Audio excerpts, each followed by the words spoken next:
সক্রিয় মৌসুমী বায়ুর প্রভাবে দেশের ৭ জেলার ওপর দিয়ে সর্বোচ্চ ৬০ কিলোমিটার বেগে ঝড় ও বজ্রসহ বৃষ্টি হতে পারে বলে জানিয়েছে আবহাওয়া অধিদপ্তর।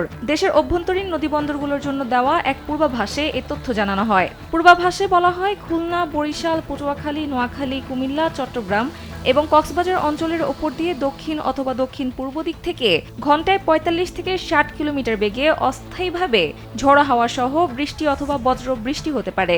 এই সময় এসব এলাকার নদীবন্দরগুলোকে ১ নম্বর সতর্ক সংকেত দেখাতে বলা হয়েছে। এদিকে সবশেষ সারা দেশের জন্য দেওয়া পূর্বাভাসে বলা হয়েছে, খুলনা, বরিশাল, চট্টগ্রাম ও সিলেট বিভাগের অধিকাংশ জায়গায় এবং রংপুর, রাজশাহী, ঢাকা ও ময়মনসিংহ বিভাগের অনেক জায়গায় অস্থায়ীভাবে দমকা হাওয়া সহ হালকা থেকে মাঝারি ধরনের বৃষ্টি অথবা বজ্র বৃষ্টি হতে পারে। ওয়ালটন এখন দেশের সীমানা পেরিয়ে পৌঁছে গিয়েছে ৫০টিরও বেশি দেশে।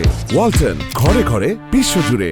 সেই সঙ্গে খুলনা, বরিশাল, চট্টগ্রাম ও সিলেট বিভাগের কোথাও কোথাও মাঝারি থেকে ভারী বর্ষণ হতে পারে। সারা দেশে দিন ও রাতের তাপমাত্রা প্রায় অপরিবর্তিত থাকতে পারে।